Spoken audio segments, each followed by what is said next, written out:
Magandang araw sa inyo lahat. Ngayon, interviewin po natin si Nanay patungkol sa paggamit ng cellphone kung paano siya naging still updated. So, Nay, maaari ko po bang malaman ng inyong pangalan? Ako si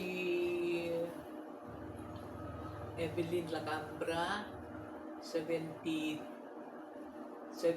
years old. Okay, Nanay. So, yung unang ko pong tanong anong klaseng mga balita yung gusto niyo pong madalas na binabasa o pinapanood gamit po yung cellphone niyo? Yung sa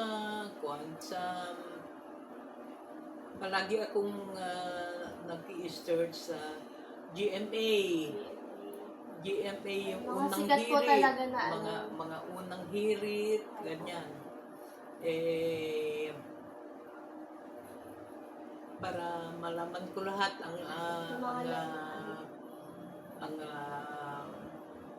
mga balita sa araw na yun. Yung hindi nabuhuling balita. So, next question po is, ano po yung mga app or website na madalas nyo pong binibisit gamit yung cellphone nyo?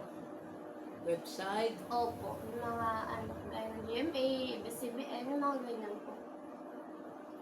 Madalas pong nyo. Yung madalas Sa yung Facebook, pinapanood. ganyan? Opo. Sa Facebook. Pwede po. Sa Facebook. Opo, kung saan po kayo madalas kumukuha ng balita gamit yung cellphone. Sa Anong site po? Kunwari po, ABS-CBN. ABS-CBN. ABS-CBN po. So, next question po, paano po yung cellphone yung nakakatulong sa maging stay updated po sa mga balita na nangyayari sa mundo po natin ngayon? O kahit na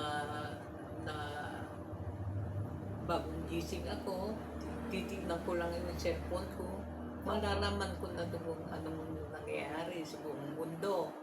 Katulad ng basta i-tune ko na lang sa GMA.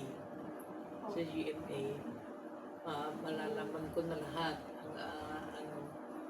ang GMA or ABS-CBN po yun Oo.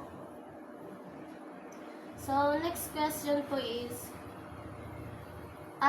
paano niyo po nararamdaman na nakakatulong yung mga balita na nakukuha niyo sa sa cellphone? Mas nakakatulong po ba siya or mas okay po yung nanonood ka ng TV? Nakakatulong din kasi ina-apply ko sa gamit ko sa sarili ko at saka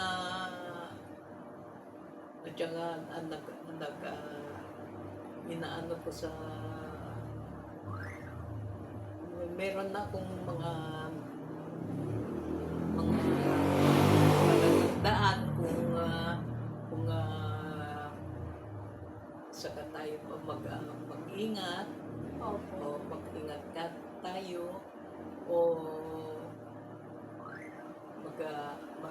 tungkol sa Ano po yung mga balita na madalas yung pinapanood? Madalas na nagugustuhan niyo talaga sa balita? yung balita ko tungkol sa wala namang balita ngayon, puro corruption ngayon. Opo. Yun na po yan. Puro corruption sa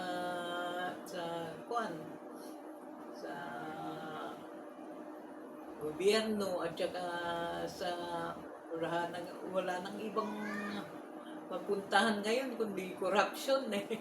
Opo. Last question po, Nay. Ano po yung mas prefer nyo? Yung nagbabasa ng news or nanonood? Gamit yung cellphone? Nanonood na lang. Bakit po? Bakit po? Mas siya, mas na-adapt ng ganun. Kasi nakikita nyo po ganun. Oo. Mas nanonood ka ko kahit anong oras pwede kong magamit yung aking cellphone. Opo. Kaya mas gusto nyo pa nanonood or nagbabasa? Mas okay sa akin yung nanonood. Yun lang po, Nay. Thank you so much. Bye-bye. Ayan na.